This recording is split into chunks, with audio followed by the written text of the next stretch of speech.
অল্প খিদে লাগলেই ভাতের চাল দিয়ে এই নাড়ুটা বানিয়ে নাও।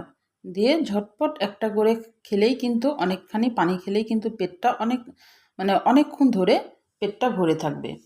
আর এই নাড়ুটা বানিয়ে স্টোর করে রাখতে পারো। যখনই একটু অল্প খিদে লাগবে একটা নাড়ু খেয়ে নিবা, অনেকক্ষণ পেটটা ভরা থাকবে। আসসালামু আলাইকুম, হ্যালো বন্ধুরা, তোমরা কেমন আছো? আশা করি তোমরা ভালো আছো। আমি আলহামদুলিল্লাহ ভালো আছি।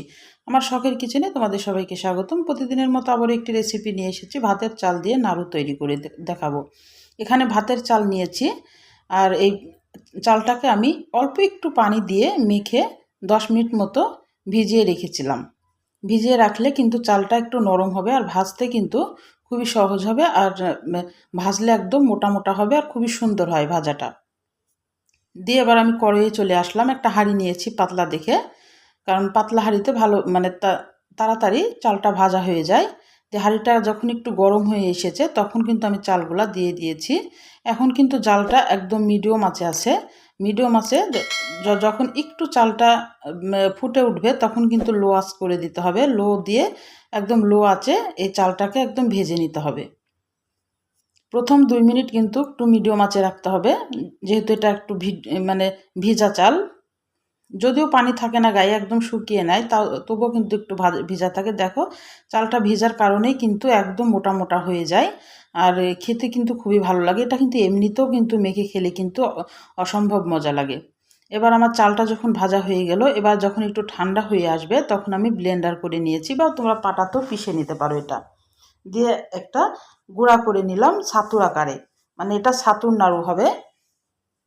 দিয়ে এখানে কড়াইয়ে আমি খেজুরের গুড় নিলাম। তোমরা যে কোনো গুড় নিতে পারো বা চিনিও নিতে পারো। গুড়টা দেওয়ার পর গুড়টা যেন পুড়ে না যায়, এই কারণে অল্প একটু পানি দিয়েছি, খুবই সামান্য। পানিটা দেখতেই পেলা, খুবই সামান্য একটু পানি দিয়ে এখন গুড়টাকে জাল করে নেব। এটা কিন্তু চিনি দিয়েও করা যাবে এই ছাতুর নাড়ুটা।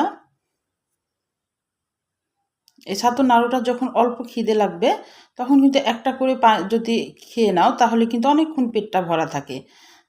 তারপরে এখানে আমি একটু ফ্লেভারের জন্যে এলাচ গুঁড়া দিয়ে দিলাম। তাহলে কিন্তু একটা গুড়ের ভিতরে এলাচ গুঁড়াটা দিলে আর নাড়ুর ভিতরে কিন্তু অনেক সুন্দর একটা সেন্ট আসে, এই কারণে এলাচ গুঁড়াটা দিলাম। দিয়ে এবার গুড়টার পাকটা কেমন বুঝবা, একদম পানি তো শুকিয়ে আসবে। পানিটা যতটুকু পানি দিলাম পানিটা একদম শুকানো হয়ে যাবে, আর গুড়টা একটু হাতে তুলে একটু যখন চ্যাট করবে তখন জানবা যে গুড়টার পাকটা একদম ঠিক হয়ে গেছে।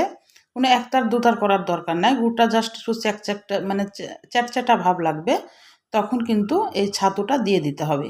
দিয়ে ছাতুটা নেড়ে একটা খামিরের মতো তৈরি করে নিতে হবে। দিয়ে থালে আমি প্লেটে ঢেলে নিলাম। দিয়ে এবার একটু ঠান্ডা হয়ে গেলে, খুব বেশি ঠান্ডা করা যাবে না, নাহলে কিন্তু পরে আবার নাড়ুটা পাকানো যাবে না, ঝরঝরে হয়ে যাবে। হালকা গরম থাকতেই কিন্তু নাড়ুটা পাকানো শুরু করতে হবে। এই যে হাতে নিলেই কিন্তু খুব সুন্দরভাবে নাড়ু পাকানো হয়ে যায় এই ছাতুর নাড়ুটা। আর খেতে কিন্তু খুবই ভালো লাগে, একবার হলেও তৈরি করতে পারো। আমি এইভাবে এখন একে একে ছাতুর নাড়ুটা তৈরি করে নিচ্ছি। আর খুবই সহজ করতে, একদম ইজি। মাত্র 2টা উপকরণ লাগে, বেশি উপকরণ লাগে না। আমি একটু ছাতু ছিটিয়ে দিয়েছি, দিয়ে নাড়ুটা থুচ্ছি।